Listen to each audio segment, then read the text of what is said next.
بسم الله الرحمن الرحيم الحمد لله رب العالمين والصلاة والسلام على رسول الله وعلى آله وأصحابه وسلم. Assalamu alaikum wa rahmatullahi wa barakatuhu. Okay, so let me start with something important for you guys. You guys know about the price of Apple AirPods? It's going around $200. So just wondering, how much would you buy this from me? Like, would you buy it for $100?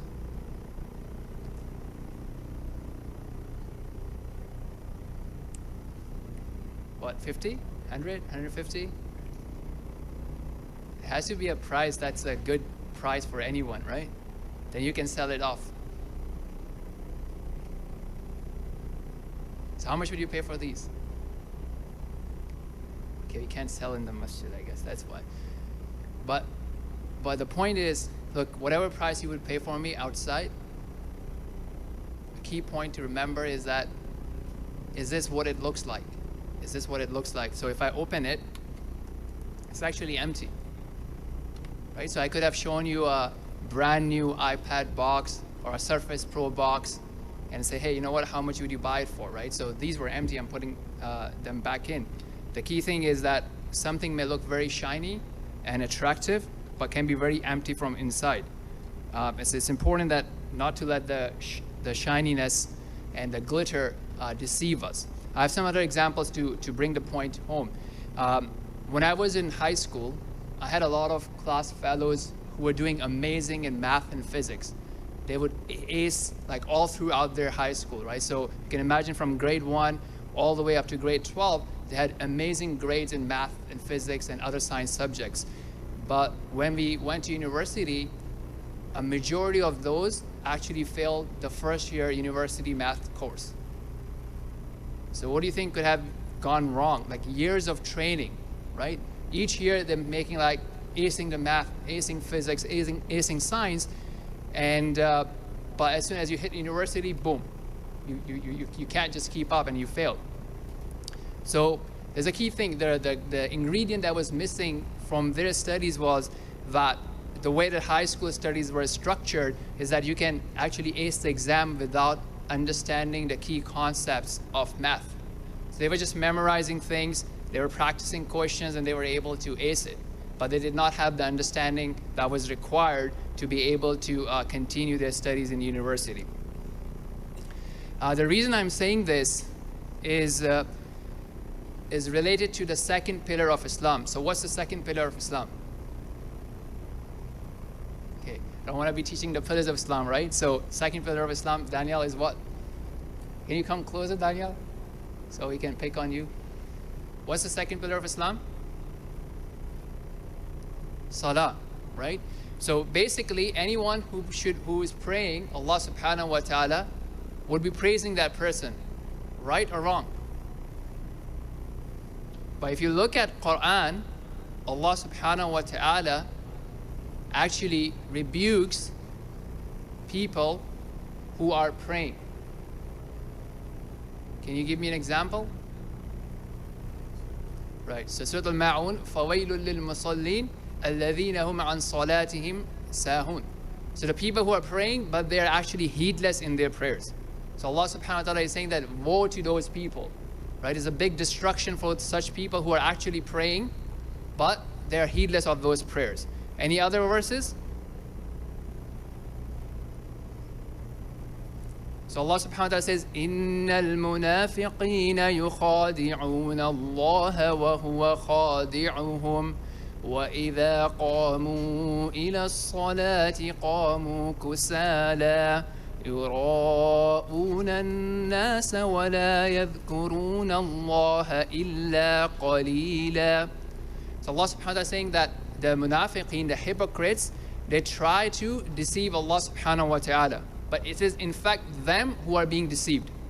And when they stand up for prayers, they're feeling very heavy, they're feeling very lazy, and they just pray so that they can show off to the people, and they do not remember Allah except a very little. So their prayers is like the empty box which has nothing inside.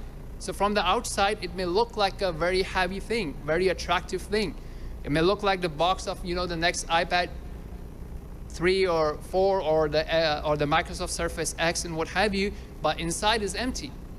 So that outside will not help them. Likewise, my friends, my class fellows who trained for years, and they thought they're doing very well because that was the only metric for them, is what is my grade in high school. But they did not realize that their studies were empty. Their externals were great. They could, fool the system, if you will, or, match the system, but the system was not designed to help them, so their inside was empty. They did not have an understanding, and when they were actually tested in university, they could not keep up. But at the same time, there are certain types of musallin, there are certain types of people who perform prayers that Allah Subhanao wa ta'ala praises. So we can give me an example of those people.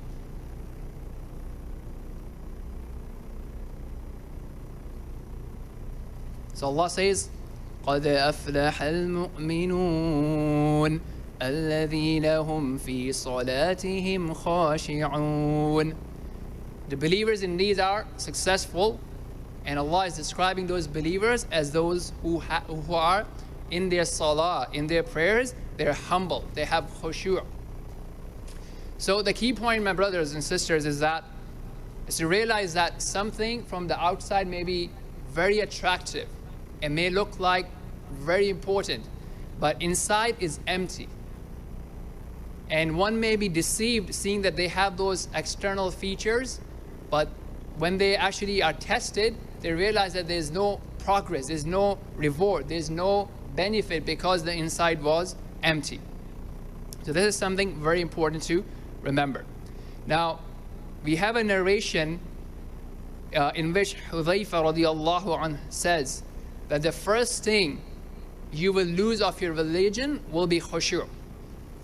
The first thing that will be lost will be khushu'. And the last thing you will lose of your religion will be the salah. And it is well possible that there is no good in a person who prays. And soon will come a time when you shall enter a large masjid and not see a single person with khushu'.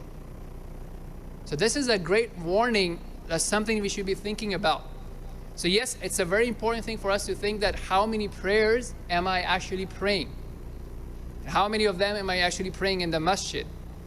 But another very important question is, what is inside my prayer? Are they empty? Are they just like a shiny box without any content inside? Or are they actually, well and solid and full from inside as well? So this is something very important for us to start thinking about. Now, something related to that is a lot of time, when people are upset or sad or feeling, not great, and they are told that, brother or sister, go read Quran and, go and pray. So we have to be balanced, right? So yes, obviously there's certain times where you need medical assistance, and we're not saying that, okay, don't go towards that. But at the same time, some people make fun and ridicule and belittle these advices. So it doesn't work. The reason it's not working is because a lot of the people have the outside structure, but the inside is empty. So that's why it's kind of like, you are taking a medicine that looks like a genuine medicine from outside, but inside the chemicals are not there. The ingredients are not there, so it will not produce the right results. So that's my key message, to take a look at, message number one, to take a look at our salah, right? And start thinking about it, start contemplating that what is the quality of my salah. The next point that I wanted to share is, and I hope that you guys will participate. When we are actually praising people, or we are praising a performance, or a sports performance, or a product, how do we actually praise? How do we actually mention those people, or those celebrities, or those products? Can somebody share some examples? It's very important to connect and realize, so that inshallah we can drive the point home. So, do you remember listening to somebody praising someone, a person, a product, performance? I'm sure we all do, right? Do you? Okay, Daniel, how are people talking about Khabib's performance like a few weeks ago?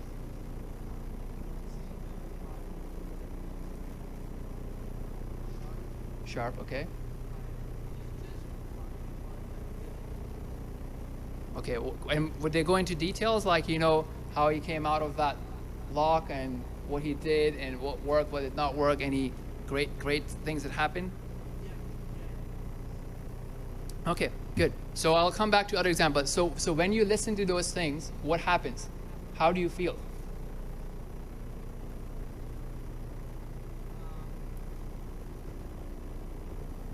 Do you feel happy, sad, excited, inspired? How?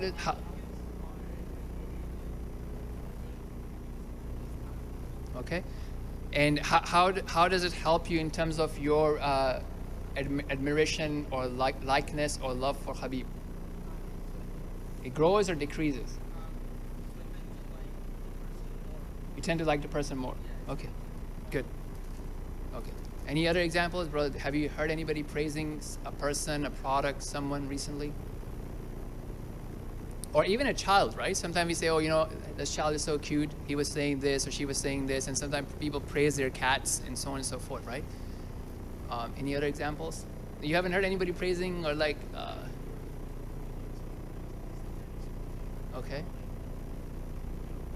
Cracks me up, like amazing jokes, okay? Like, you know, sells full houses. Okay, good. Really hyped up, right? Good. Okay. What about some products, right? So like right now it's holiday season, right? Every company is releasing products, right? They create a lot of hype around it. They talk about all the details, you know, how you would feel it. So just think about it. This is what's called praising someone. This is what's called remembering something or someone, right? So I guess that's probably the peak standard that we can see, that how people actually celebrate, remember, appreciate other people and other products. But Allah Subhanahu wa ta'ala says something very interesting in Surah Al-Baqarah. Allah Subhanahu wa ta'ala says, فَإِذَا قَضَيْتُم مَّنَاسِكَكُمْ فَاذْكُرُوا اللَّهَ كَذِكْرِكُمْ آبَاءَكُمْ أَوْ أَشَدَّ ذِكْرًا. So when you have completed the rites of Hajj, then remember Allah, right? Remember Allah like how you used to or how you remember your forefathers. Okay, now it's something that we can't maybe relate to, right? Because we don't necessarily celebrate our forefathers as much as we celebrate other celebrities like Habib, you know, Muhammad Salah, right? And so on and so forth. But hopefully that can give us an example of what does actually remembering and appreciating means. And for those of you like, you know, who have like, you know, grandsons, granddaughters or sons or daughters, and you're actually praising like, you know, she said this when I, you know, this is how they reacted and how you actually remember people, and actually it brightens you up. You feel happy just by remembering those things, even if you're not directly connected. So this is something very important to remember, that how much do we actually remember Allah, and what is the quality of that remembrance? Especially if we compared to the type of remembrance that we give for other people and other products and performances and so on and so forth. Something really important to think about. And sometimes you can also connect a performance, a product, an invention, a medicine, because the true creator of everything is Allah Subhanahu wa ta'ala. All ability is by Allah Subhanahu wa ta'ala. All ideas are inspired by Allah Subhanahu wa ta'ala. So even if you take a look at any medicine or any scientific discovery, who is the one who facilitated that discovery? So we see a lot of people experimenting, and if you look at the science, you would see that a lot of people stumble upon ideas and results and theories just by accident. Allah just made it happen. They were chasing something else, they put something in place, they came back, they saw something else. And one thing led to the other, and then, wow, you have an amazing discovery, but Allah Subhanahu wa ta'ala facilitated that. So this is the key idea, brothers and sisters, that we need to start focusing on two key questions. And one is the remembrance of Allah Subhanahu wa ta'ala. How much do we remember Allah, and what is the quality of that remembrance? And the second thing is engaging with Quran. So the last time I had the opportunity to speak to you guys in this platform, we took some verses of Surah Al-Baqarah, and we discussed on how we can implement this culture of reading Quran together as family, and to look for certain key questions. Some of the questions were, what is this verse telling me about Allah? What do I learn or am I reminded of about Allah from this verse?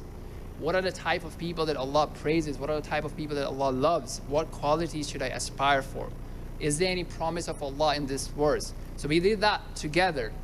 And the idea was for us to take it home and really start a habit and practice of reading Quran and contemplating and discussing it as a family on a regular basis.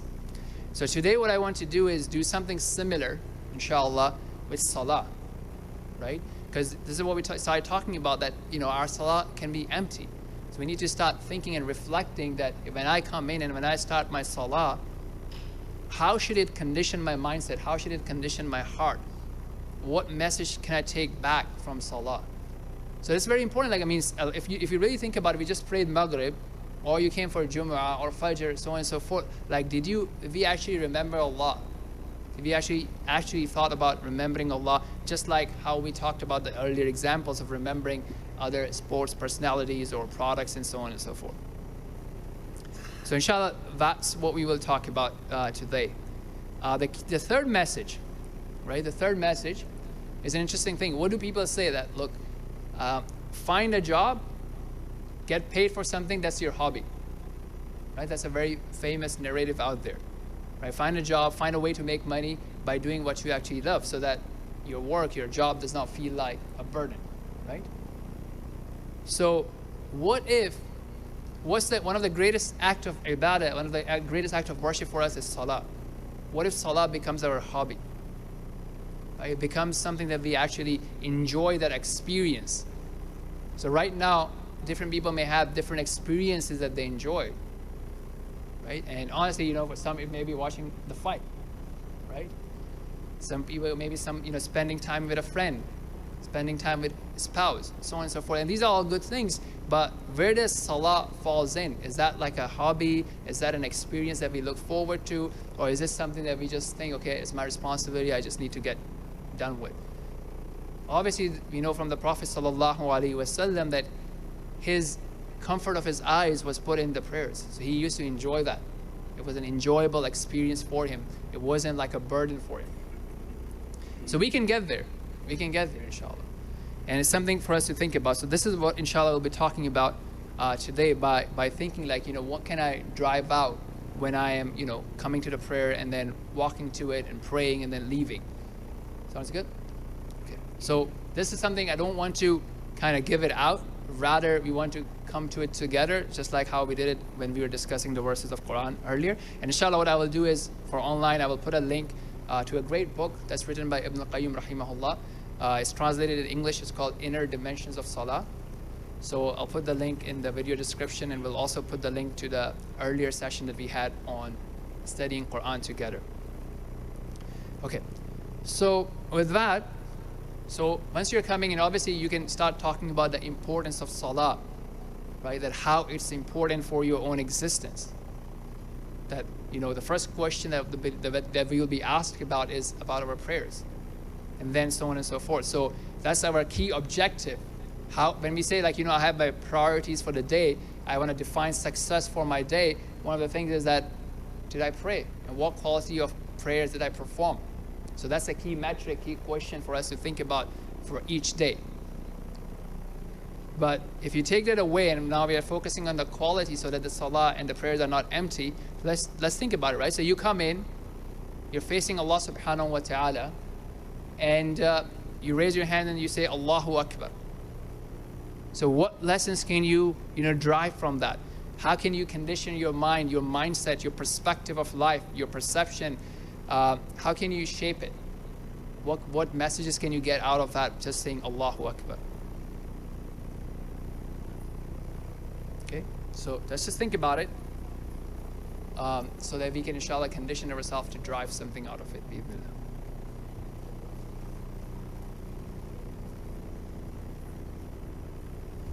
Anybody?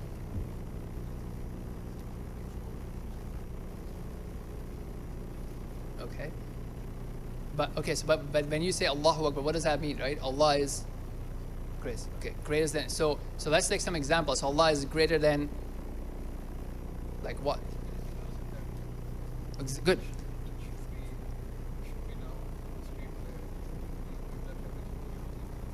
Okay. Fantastic. Good.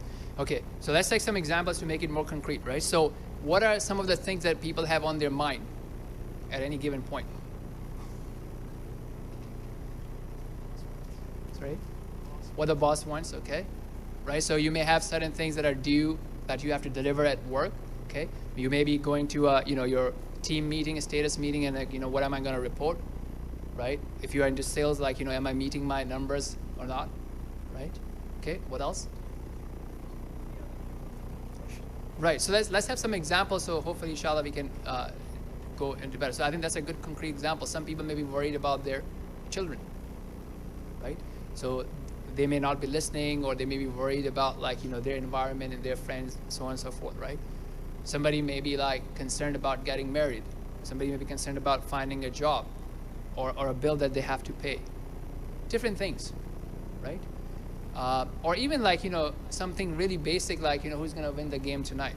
And some people are really concerned about those things. But if you really think what really, really, really matters is that Allah Subhanahu wa Ta'ala is the greatest, right? How is He thinking about you is more important than how does your boss views you. Is more important than how does your children view you. Is more important than how does your how do your friends view you.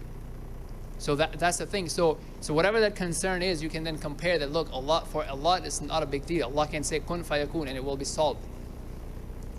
Okay, so you do that and then you start your salah, right? So what's the first thing you say? So let's say if we skip dua, the opening dua, what's the next thing that we say?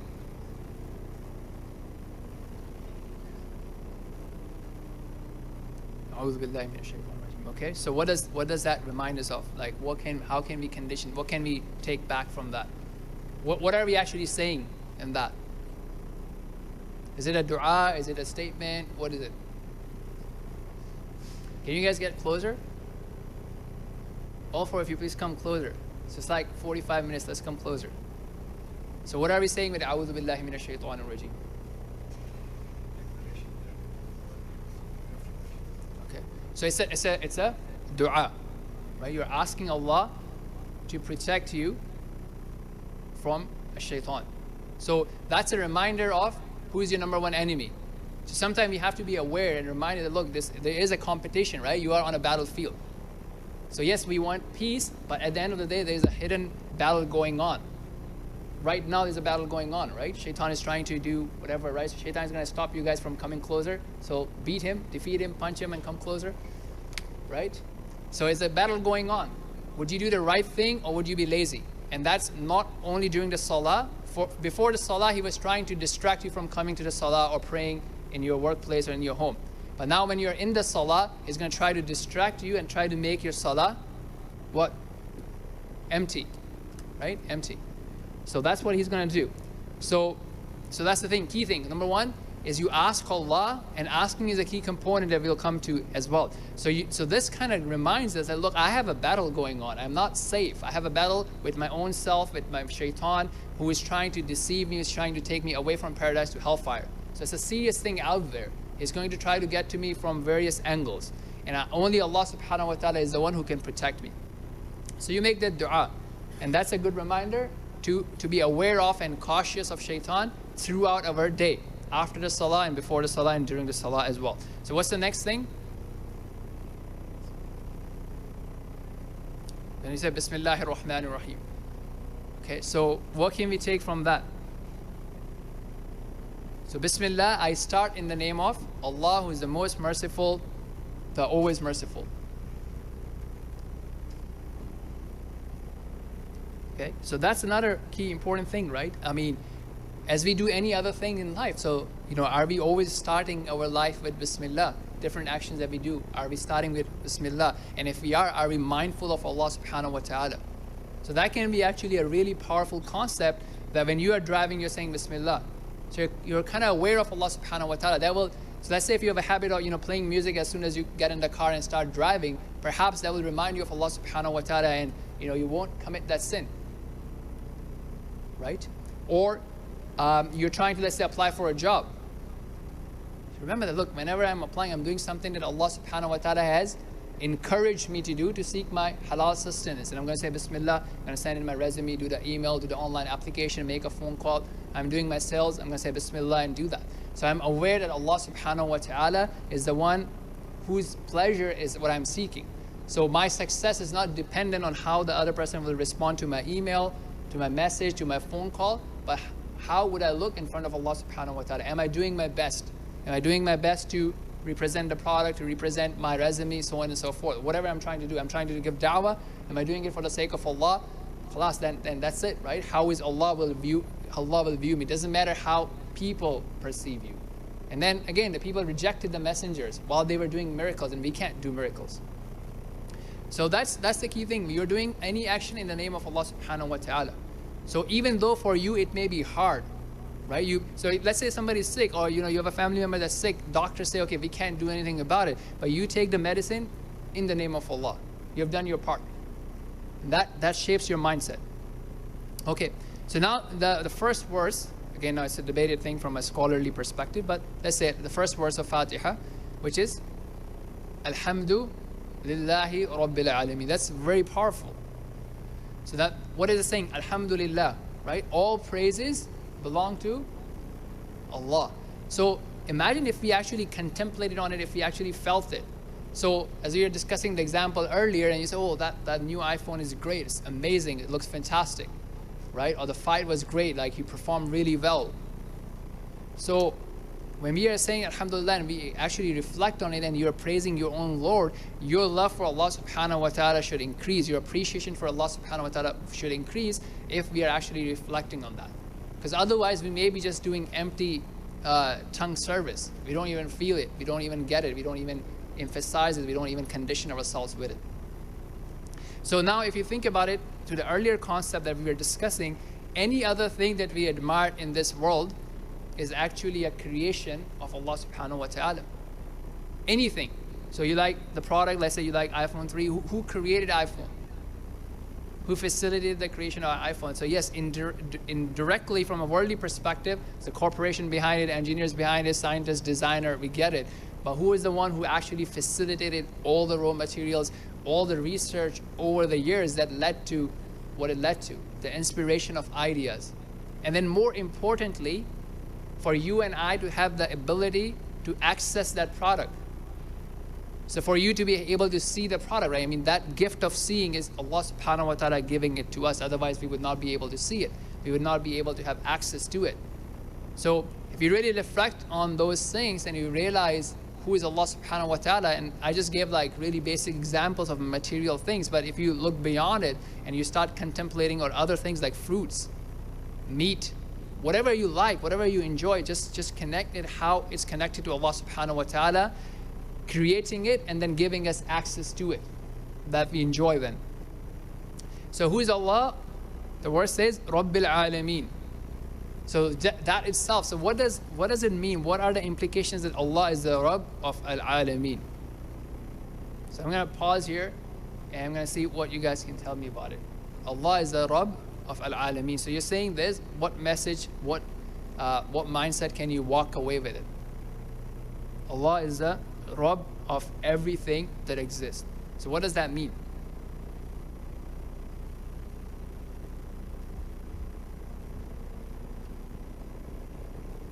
Allah is the creator, right? So that's included in Rabb.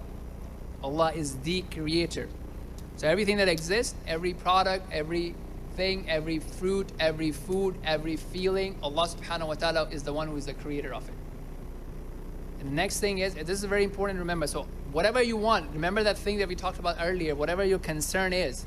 So before the Salah, we said, okay, usually people are worried about a bunch of other things, okay? So who is the creator of solutions to those problems? So if you're looking for a job, which is you're looking for sustenance or success, so who is the creator of that thing that you're looking for? Allah, right? The next thing is, and that's included in the word Rabb. Next thing is, who is the owner of it? So a true owner is in the sense that you cannot have it until the owner wants you to have it. So it may be there, But so you may have some idea of what success is, some idea of what wealth is, some idea of what happiness is, but Allah is the owner of it. If He does not allow, you will not have it. So Allah Subhanahu wa Ta'ala is the owner in that sense, even though we trade in this world. But who is the true owner? Allah. And then the third component, or the third implication of the word Rabb, is that He is the one who is fully in charge of what happens to that thing or that creation. So let's take an example of this thing, right? So this mobile phone, obviously a company goes in, and corporation and researchers and designers, they create it. But as we understand that Allah is the true creator. Okay? And then once they have designed it, they actually sell it to you. So you give them some cash, or you swipe your card, and then you actually get the product. So from a worldly sense, now you possess it, you are the owner of it. But the true owner, again, is Allah Subhanahu wa Ta'ala, who actually facilitated it for you to use your card and get it. Now the third thing is, now once the product is there, the item is there, the only one that can actually protect it from any harm is Allah Subhanahu wa Ta'ala. So if somebody wants to steal it, they cannot steal it unless Allah Subhanahu wa Ta'ala allows that to happen for me. Okay? If I drop it, or if it does not drop, it's all in the control of Allah Subhanahu wa Ta'ala, and that applies to all things that exist. Allah is the one who can grow that thing, who can take it away from you and give it to somebody else, or who can give you more of that. It all belongs in the hands of Allah Subhanahu wa Ta'ala. And when you at least remember this as you are praying and you walk away with this, your life, your perspective of life, it should change. You should realize who truly controls what we want. Yeah. No, again, it's up to you, right? So I mean, you could.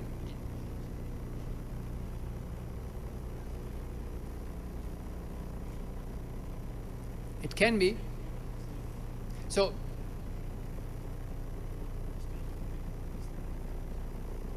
Good. What you can make it, but what I'm saying is you can actually make it better than what it's today, right?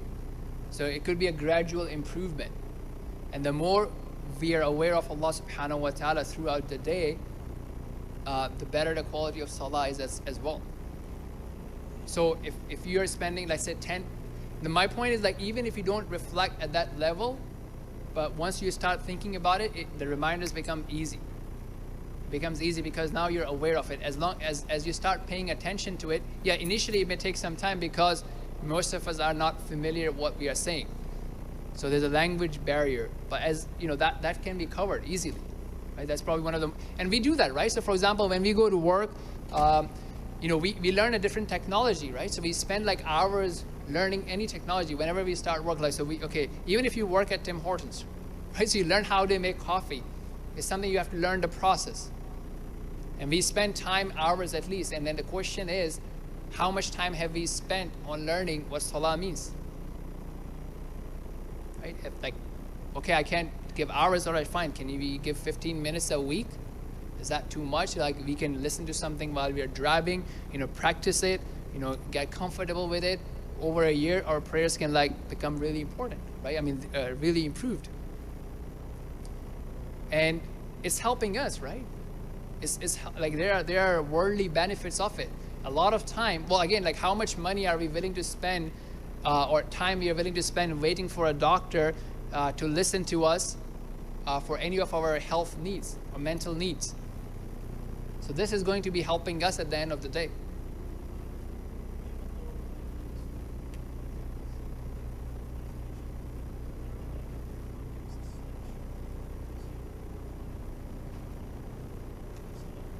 Good, okay.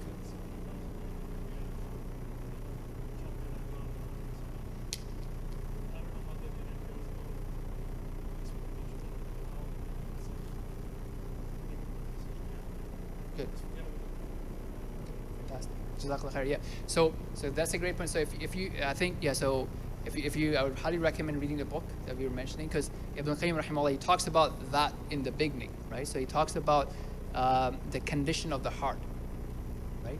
So there's a lot. Because there's a lot of conditioning that has happened over the years, right? And the essence of Tawheed that we have And that's that realization of simple thing that I was talking about, alhamdulillah rabbil alameen, is because we keep forgetting, right? A lot of the time, even though we say la ilaha illallah, and that everything belongs to Allah Subhanahu wa ta'ala, everything is by Allah's permission, nothing can happen without it, and we say la hawla wa la quwwata illa billah, which means that there's no power and ability to change except by Allah Subhanahu wa ta'ala. It's not internalized in our heart. And part of that is because we don't think what we are saying. So that's a good point. Jazakallah khair for that honesty, and that applies to everyone, including myself.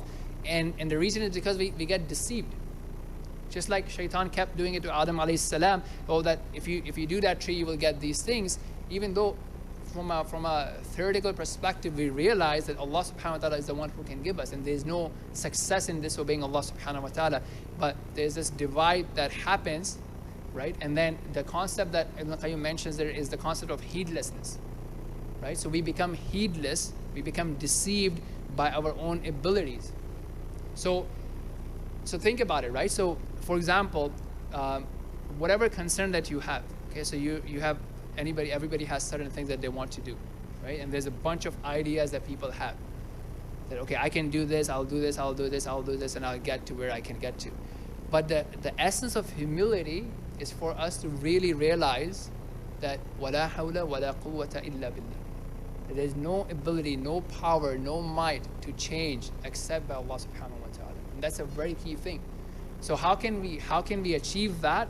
Is again by having those time for reflection, and by reflecting on what we are saying in the salah. Or if you're not doing that, then having some time for Quran and reflecting on those things, and then contemplating that, do I actually live by those values? So it would require that. That's why reminders, tadhkira, dhikr is so important in our deen, because that reminds us and that shapes us reality.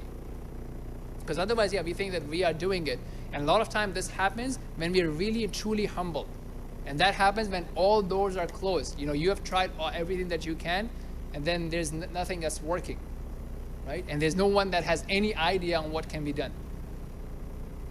Like that sometimes happens, like when a family member is sick, or when we are going through something, and then there's no hope, we can't see what are we going to do. That's when we truly become humble, and we put our head down, and then we are truly prostrating to Allah subhanahu wa ta'ala. Right? So sometimes those experiences are wake-up calls for us. For other times, Allah knows best. Remembering Allah, doing tadabbur, thinking about the reality of life, thinking about who's in charge, are things that can actually make it happen for you, inshallah. So that's one of the other things, right? So when you are coming to prayers, it's just having some sort of reminder for yourself. And then again, as we start conditioning ourselves from the get-go, right? So as you're making wudu, as you're performing your sunnah prayers and so on and so forth, you're conditioning yourself, prepping yourself for that actual meeting. Because we realize that, look, if you have a meeting with a client, or you have a job interview, you are putting a lot of weight behind it, even though the chances of you getting a job sometime can be very, very small, right? So there's a brilliant job that's out there, you want it, or a big client that you want to go and sell your service or product to, and you have this meeting coming up. You will be preparing, what you will be saying, what kind of mindset you will be in, how focused you will be in, your body language, everything will be so perfect. And there are 100 people that are competing for the same job, or thousands of people competing for the same job, or maybe like 10 vendors competing for the same client. But you have a hope in that meeting. So when we are standing in front of Allah subhanahu wa ta'ala, how can it be that we stand humbly in front of Allah subhanahu wa ta'ala and we walk away empty-handed? So this point of reflecting, thinking, and preparing yourself before salah will inshallah come in very handy. So the next verse is Ar-Rahman Ar-Rahim, right? So that's another thing, right? So yes, I have my deficiencies. I'm not paying full attention. I've become mindless. Maybe I'm only there 1% of my time of my salah. The rest of the time I'm away, thinking about other things. But you have this hope in the mercy of Allah Subhanahu wa Taala that He is the most merciful, that He will accept my humble efforts and He will forgive my shortcomings. So you want to have that sort of hope. That's what the second part is reminding you of. And then the third thing is Maliki Yawmiddin. So that's very important, right? That Allah is the one who will have that sort of complete visible authority on the Day of Judgment. Even though today as well, Allah is the one who has the complete authority and He is fully in charge, and He is the true judge. But here, with the free will that Allah has given, with the ability that Allah has given, other people can claim that power, that ownership, that judgment. But on the day of judgment, nobody can claim anything. Nobody will be able to speak anything. So that kind of reminds you that that is the day of my result. And that's the final result, after which there's no recompense. I can't make it up. That's going to be my scorecard. Either I'm going to be a winner who won against shaitan and against my own desires and will be going to paradise, or I'll be among the losers. That's it. There's nothing else.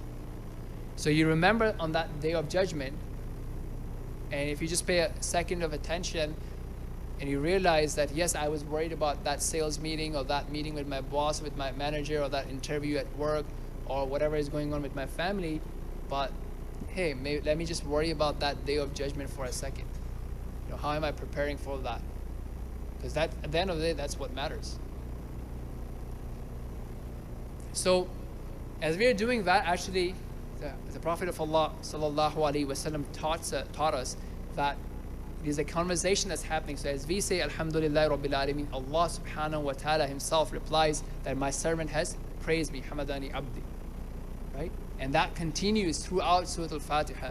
So it's very important to even remember that, look, Allah is conversing with me. Allah Subhanahu wa Ta'ala is responding to me. If I'm ignorant, then I'm just turning away. It's my own loss. Okay. So after that is you are establishing your identity. And that is the identity that we should actually be living by. So my identity should not be, oh, I'm a great father, I'm a great husband, you know, I'm a great engineer, I'm a great salesman, CEO, whatever, da'wah man, right? What is my identity? Iyyaka na'budu. You alone do I worship. Okay? If I'm living with that identity that Allah is the one who I worship. So my full submission belongs to Allah Subhanahu wa Ta'ala. The thing that matters to me is how am I viewed by Allah Subhanahu wa Ta'ala? How is Allah mentioning me in front of His angels? Not how are people mentioning me, how are people talking about me, how are my friends talking about me, my family members talking about me. But true identity is that how am I viewed by Allah Subhanahu wa Ta'ala? And that would have obviously wider impact on my business as well, right? Because once you start thinking about it, you don't want to be lazy in your other obligations as well, right? You will be a disciplined person, you will be a hardworking person, you will be a person of excellence, right? Once you realize that. But your end goal, your basis, your foundation is the pleasure of Allah Subhanahu wa Ta'ala. So whatever gets you that, you will do that. You will strive for it. You would not be a lazy person. The second component is very interesting. Iyyaka na'budu. So you are the only one that I worship, but also Iyyaka nasta'een. And you alone I seek help for. So all these things that we have been talking about, how do I have khushu in salah? The first thing is to ask Allah Subhanahu wa Ta'ala to grant you khushu. So once Allah Subhanahu wa Ta'ala gives you khushu, He will create the means to get it.